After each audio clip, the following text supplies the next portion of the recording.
अस्सलाम वालेकुम, क्या हाल चाल। उम्मीद करते हैं कि आप खैरियत से होंगे। मेरा दुआ है कि आप हमेशा खुश रहें, हंसते और मुस्कुराते रहें और इसी तरह में अपना प्यार दिखाते रहें। बिल्कुल जी, मेरा नाम मुअज्जम अली। मैं हूं तारक महमूद। मैं मोहम्मद यूसुफ। तो आज हम जिस वीडियो का रिएक्ट करने जा रहे हैं, वीडियो का टाइटल है Pakistan officially comes out in support for China, what did India से। तो पाकिस्तान जी चाइना की सपोर्ट में पहले भी खड़ा रहता है, आज अमेरिका के खिलाफ खड़ा हो गया है। ऊपर से उनसे गर्दा मांगते हैं। वीडियो देखते हैं तुम्हारे यहाँ पर देखे कौन हो करते हैं। नमस्कार and welcome to world affairs. मैं प्रशांत धवन। नाउ ये है आपके सामने वो हिस्टोरिक फोटो जिसको लेकर चाइना बहुत ज़्यादा गुस्सा है।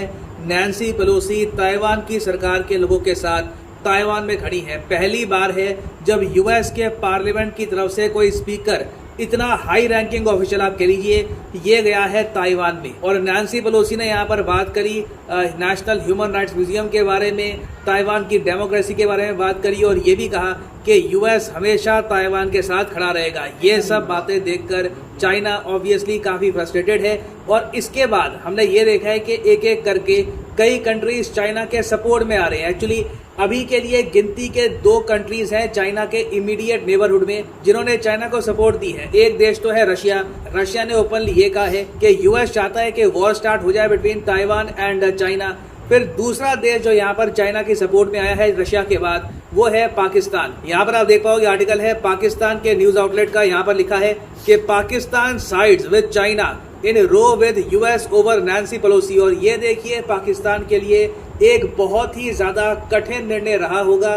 पाकिस्तान ने अभी रिसेंटली ये आपको पता होगा यूएस से हेल्प मांगी है। पाकिस्तान के आर्मी चीफ ने खुद यूएस को कॉल करके अपील करी कि प्लीज आईएमएफ से हमारा जो लोन है ये रिलीज करवा दो। उसके बाद भी हम यहाँ पर देख रहे हैं कि चाइना का इन्फ्लुएंस इतना ज्यादा है पाकिस्तान पर कि जब बात आई ताइवान की, जो एक कोर इंटरेस्ट है चाइना का, वहां पर पाकिस्तान को यूएस के अगेंस्ट बोलना पड़ा। और पाकिस्तान ने लिटरली यहाँ पर यह कहा है कि यूक्रेन क्राइसिस से ही दुनिया को इतना नुकसान हो गया, एक और क्राइसिस यहाँ पर खड़ा ना हो जाए ताइवान के साथ। हम सबको कोशिश करनी चाहिए कि वन चाइना प्रिंसिपल के हिसाब से चले। तो पाकिस्तान ने बेसिकली यही कहा है कि ताइवान बिलोंग्स टू चाइना, और कोई और कंट्री अगर कुछ और संकेत भेज रही है यहाँ पर तो इससे रीजन के पीस को नेगेटिव इम्पैक्ट होगा। नाउ इसी बीच हम ये भी देख रहे हैं कि इंडिया लद्दाख में भी काफी एक्टिव हो गया है और इंडिया में भी आज के समय बहुत बातचीत हो रही है कि शायद इन द फ्यूचर इंडिया को भी एक डेलीगेशन भेजना चाहिए, ऑफिशियल डेलीगेशन भेजना चाहिए ताइवान में। डिस्कस करेंगे इस टॉपिक को इन डेप्थ, बहुत कुछ आपको जानने को मिलेगा।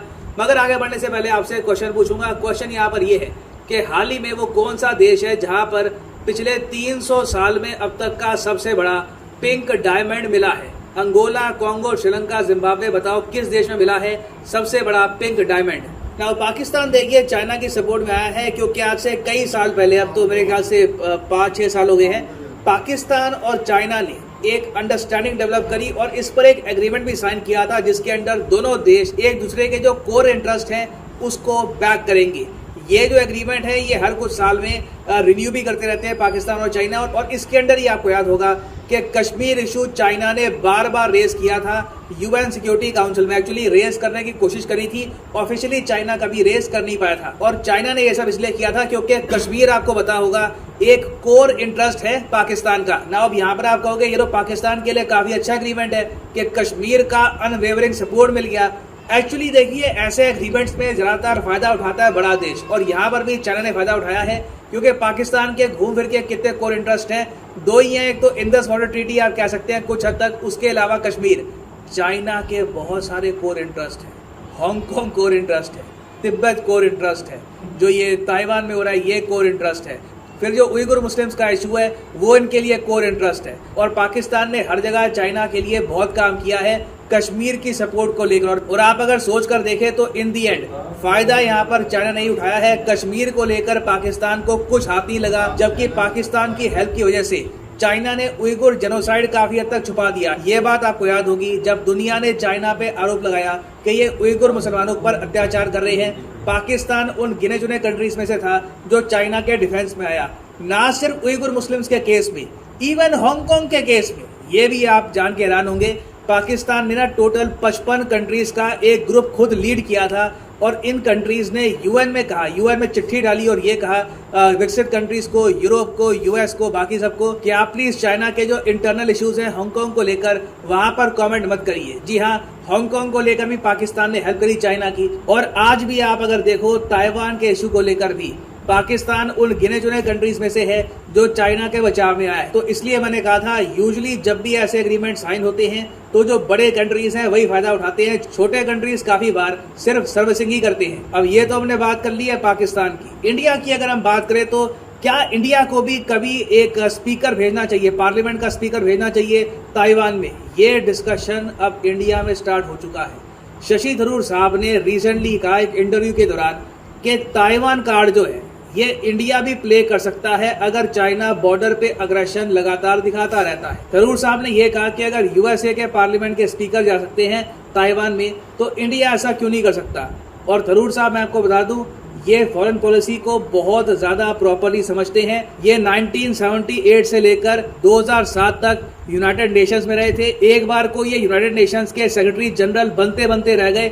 इनको बान की मून ने बीट कर दिया था इलेक्शंस में, और उसके बाद भी आप अगर देखो तो ये भारत में विदेश मंत्री भी रहे थे। तो बहुत ज्यादा डीप एक्सपीरियंस है इनको रिगार्डिंग चाइना, ताइवान, यूएस। तो यहाँ पे इन्होंने जो स्टेटमेंट दी है काफी सोच के ही दी होगी। और ना सिर्फ शशि थरूर, कांग्रेस की तरफ से आप अगर देखो तो बहुत से मेंबर ऑफ पार्लियामेंट है जो यहाँ पर एक कंसेंसस दिखा रहे हैं करंट गवर्नमेंट के साथ कि बिल्कुल ताइवान का समर्थन करना चाहिए। यहाँ पे मैं कहूंगा ये देख के अच्छा लग रहा है कि एटलीस्ट अब थोड़ा बहुत कंट्री में यूनिटी दिख रही है फॉरेन पॉलिसी, नेशनल सिक्योरिटी के इशू के मामले में। अभी रिसेंटली देखा गया कांग्रेस के member of parliament Manish Tiwari ने लोकसभा के स्पीकर को एक सजेशन दिया है कि आप भी एक डेलीगेशन बनाकर एक बार ताइवान को विजिट करिए। यहाँ पर आप देख पाओगे after Pelosi's Taiwan visit Congress MP has a suggestion for Om Birla. और अगर आप सोच रहे हैं क्या इससे सरकार पे प्रेशर बनाया जा रहा है कि सरकार एक्शन ले, कि इंडिया फंस तो नहीं जाएगा ये सब करके, देखिए मैं आपको बता दूं कि इंडिया, हालांकि नैन्सी पेलोसी ने जो किया है वो तो काफी बड़े लेवल पे है, मगर इंडिया भी अपने मेंबर ऑफ पार्लियामेंट भेज चुका है ताइवान में। आपको पता होगा जब ताइवान की प्रेसिडेंट रिसेंटली जीती थी चुनाव, तब जब इनकी स्वेरिंग इन सेरेमनी हो रही थी तब उस वक्त बीजेपी की तरफ से 2 मेंबर ऑफ पार्लियामेंट गए थे इनकी स्वेरिंग इन सेरेमनी में, और ये दोनों काफी प्रोमिनेंट मेंबर ऑफ पार्लियामेंट हैं। इनमें से एक है मीनाक्षी लेखी जो आज के समय बन चुकी है मिनिस्ट्री ऑफ एक्सटर्नल अफेयर्स में मिनिस्टर ऑफ स्टेट, सीधा डॉक्टर एस जयशंकर के साथ ये काम करती है विदेश मंत्रालय में। तो ऐसा नहीं है कि हम लोग बहुत पीछे हैं यूएसए से इस पर्टिकुलर एस्पेक्ट में। 2 मेंबर ऑफ पार्लियामेंट हम भेज चुके हैं इन द पास्ट। क्या लोकसभा के स्पीकर, इंडिया के लोकसभा के स्पीकर को ताइवान में जाना चाहिए या नहीं जाना चाहिए, इसके बारे में मैं चाहता हूं आप नीचे लिखिए कमेंट सेक्शन में। मैं जेन्युइनली जानना चाहूंगा आपका opinion. You can be for it, you can be against it. Comment section में ओपन रखता हूं, आपको अगर मुझसे डिसएग्री करना है, एग्री करना है, आप कर सकते हैं।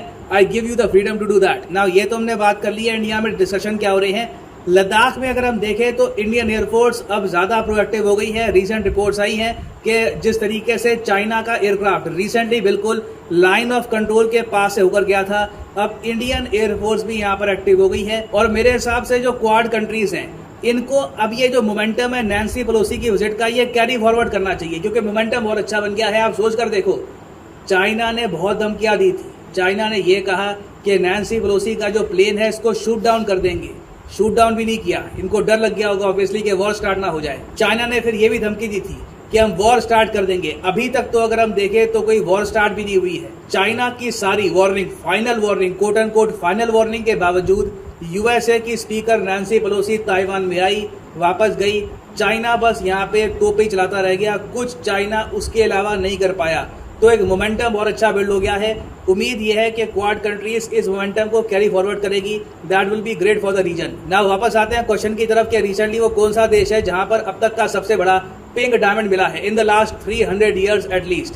तो यहाँ पे देखिए आपकी ऑप्शन थी, सही आंसर यहाँ पे है option A, the country of Angola. यहाँ पर आप देख पाओगे rare pink diamond likely the largest in 300 years discovered in the country of Angola. Angola एक अफ्रीकी देश है और यहाँ पर आप देख पाएंगे अंगोला की एग्जैक्ट लोकेशन।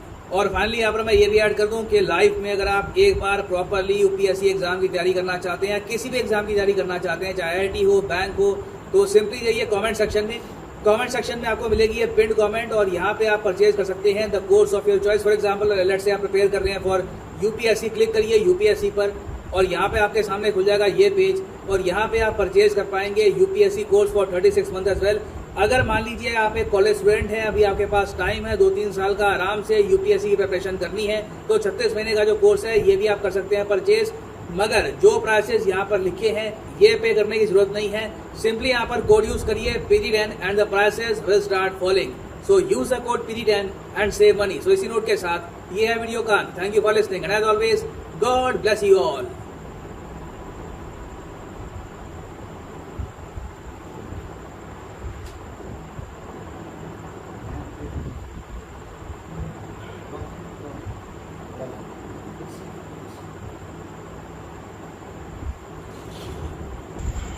चलें जी, वीडियो खत्म हो गया और क्या बात है जी। मैं तो इस सूरत हाल में दाद दूंगा भाई कि वो जो अमेरिकन लेडी आई है ताइवान में, तो उसने तो भाई बहादुरी की एक मिसाल कायम कर दी। इतनी धमकियां, इतने थ्रेट होने के बावजूद भी वो आई, हिम्मत नहीं आई।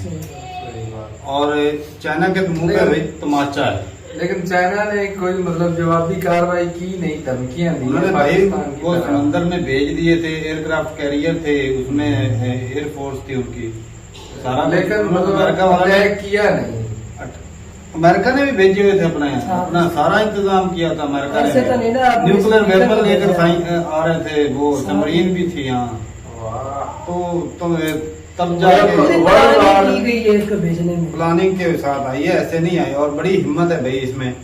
और पाकिस्तान तो भाई वो उनके चाइना की दोस्ती है, और वो भाई चलो निभाता रहेगा, चाहे खुद घाटे में या जैसा भी है। पाकिस्तान की जो पॉलिसी है, ये पाकिस्तान तो कहता है कि वो ताइवान जो है वो चाइना का हिस्सा है। अब देखा जाए तो मैं रूस भी साथ है ना, इतनी बड़ी पावर, ये भी तो देखो। रूस भी है, चाइना भी है, ये पाकिस्तान सुपर पावर के मामला शुरू हो चुके हैं अब। तो जो इसीलिए अमेरिका चाइना ने पीछे कर लिया ना अपने थारा। लेकिन भाई साहब मैं यहाँ पर लेकिन अच्छा किया उन्होंने, ये भी कहना चाहता हूँ कि ताइवान जो है ना वो बहुत नजदीक है चाइना के।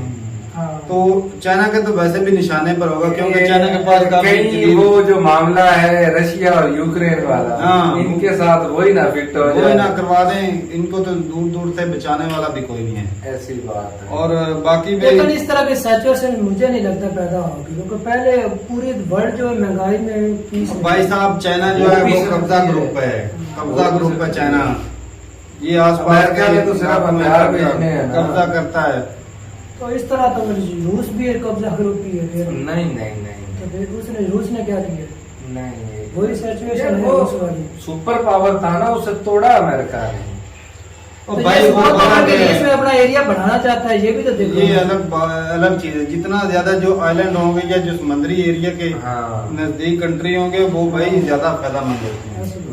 तो सारी बंदरगाह पे भी कब्जा होगा, वही ये सारा कुछ चीजें देखी जाती हैं। और ताइवान जो है वो पहले भी चाइना के साथ लड़ चुका है, और मेरे ख्याल में उसमें चाइना की हार हुई थी। अच्छा, हाँ। इतनी बड़ी पावर तो। अब पता नहीं मुझे, तो फिर ये अच्छा ही किया जो अमेरिका ने पंगा नहीं लिया। अब मैं इसमें ठीक हूँ। मुझे हो सकता है ताइवान था या कोई और कंट्री था, छोटा सा मुल्क है जिसके साथ चाइना के जब कोई और कंट्री था, पहले बात हुई है। हाँ, अमेरिका को खेला था, अमेरिका था या चाइना, दोनों बड़े कंट्री, चाइना ही था, चाइना या अमेरिका दोनों में से एक था जिसको ना चाइना ताइवान था। था या कोई और छोटा ही कंट्री था, उसने भाई काफी नुकसान किया था। और बाकी लेकिन हो सकता है इसके अंदर अमेरिका की बहुत बड़ी साजिश, जिस तरह से इकोनॉमी साजिश है। ये बात ने भी उनकी लड़ाई करवा दे, जिस तरह रूस का बेड़ा घर किया, हो सकता है उसका भी करवा दे। अमेरिका की साजिश हो भाई चाइना को तोड़ना चाहते हैं, हाँ। चाइना को वो कमजोर कर भाई साहब नहीं चाहता कि चाइना का कब्जा हो, इन्फ्लुएंस हो ऐसे आसपास के कंट्री पे। चाहता है, अमेरिका चाहता है कि वो एरिया जो है वो कंट्रोल में रहे कुछ अमेरिका की। अगर ताइवान को सपोर्ट करता है अमेरिका, साफ जाहिर है ताइवान जो है वो अमेरिका को सपोर्ट करता है। तो जो दुश्मन जो होता है ना वो भाई उसका सपोर्टर थोड़ा सा भी मिल जाए तो वो काफी होता है, तो इसीलिए सपोर्ट करता है अमेरिका। लेकिन भाई दुश्मन दोस्त रशिया सॉरी जो चाइना है, और जिस तरह यूक्रेन और रशिया की वार हुई थी, अगर इसी तरह ये सपोर्ट करता रहा तो ताइवान का नुकसान हो सकता है, उनके लोगों की जाने जा सकती हैं। तो इंडिया इसके अंदर क्या करेगा? इंडिया का इंडिया पंगा ही अमेरिका का नहीं है। सपोर्टर है। अमेरिका चाइना को नहीं चाहता इंडिया के वो अपना नहीं लद्दाख चाइना, बचाएंगे, चाइना। लद्दाख बचाएंगे। सही बात है भाई। भाई साहब वो इंडिया अपना नहीं लद्दाख चाहता कि बचाएंगे। चाइना पावरफुल हो, समझ लगी। लेकिन वो चाइना का सपोर्ट भी नहीं करेगा। हाँ समझे। कौन इंडिया चाइना को क्यों सपोर्ट करेगा मेरा भाई? वही वो तो पहले वो तो ताइवान को सपोर्ट करता है इंडिया। जिस तरह उन्होंने पहले भी इतने हथियार जो इंडिया बना रहा है एयरक्राफ्ट, वो किसके लिए बना रहा है? सिर्फ चाइना को चाइना को करने बना- के लिए। तो भाई अच्छा लगा देख के। और भाई साहब जो पाकिस्तान है इसकी पुलिसियां वाकई कमजोर रही हैं कि इसके फायदे कम है। जहां पर भी जो देखा जाता है बैठ पे हर जगह पर जो है चाइना अपना फायदा लेता है, लेकिन पाकिस्तान उसकी निस्बत कम लेता है। लेकिन जितनी पाकिस्तान की हैसियत है, वैल्यू है, उस हिसाब से पाकिस्तान भी कुछ ना कुछ फायदा लेता है। अब देखा जाए तो इंडिया जो है पाकिस्तान से बहुत ज्यादा पावरफुल है। सही बात तो इंडिया को काउंटर करने के लिए भी चाइना की जरूरत है। और हर मामले में इसीलिए चाइना के वो खामोश रहता है। वो चाहे उइगर मुस्लिम का मामला हो, चाहे ताइवान दुनिया का में मामला जो हो, भी चाहे मामला हांगकांग का हो। मामला, जो भी हो, जिस तरह पाकिस्तान को चाइना सपोर्ट करता आ रहा है, इसी तरह पाकिस्तान पाकिस्तान भी को करता है। चाइना भाई support ये है। और बाकी मैं फिर भाई साहब उसकी औरत की बहादुरी की नहीं, बहादुर कहाँ है भाई वो? दाद देता हूँ भाई, कमाल कर दिया उसने। बाकी पाकिस्तान का जो इंटरेस्ट है वो अलग साइड पे लगा रहे जैसे भी है, लेकिन उसने बहादुरी की मिसाल कायम की। लफ्ज की गोलाबारी सिर्फ और पाकिस्तान की तो है बाकी वो लफ्ज ये भी ही है। अच्छा लगा कि जो क्योंकि इनका बात है ही नहीं, जो उसके साथ कांग्रेस बात के सपोर्ट जो कर रहा है। कांग्रेस के लीडर हैं हाँ। पार्लियामेंट के, उन्होंने भी बोला कि आपको ताइवान में जाके विजिट करना चाहिए। अच्छा लगा भाई। नहीं तो भेजे नहीं उन्होंने तो। वही ना वो तो पहले- भाई साहब, ये चीज होती है कि जब लेकिन मेरे हिसाब से उनको फायदा उठाना चाहिए इस लड़ाई से, किसका इंडिया को। तो इंडिया लेगा अपना फायदा, इंडिया कब जिस छोड़ेगा? तरह रूस के अंदर फायदा लिया था ना, तो लेंगे भाई। भाई इंडिया उधर में क्या से- फायदा? तू नहीं, नहीं, अजीब लेंगे। गरीब सोच पे निकल जाता है। नहीं तारक अभी भाई, वो मेन जो लेंगे। मसला है कि चाइना के ताइवान को बचाना चाहता है इंडिया, अमेरिका और इस तरह की कंट्रीज में। तो ठीक है भाई, अपनी राय जरूर बताइए कमेंट सेक्शन में। मिलते हैं वीडियो के साथ, तब तक के लिए इजाजत दें। अल्लाह हाफिज़।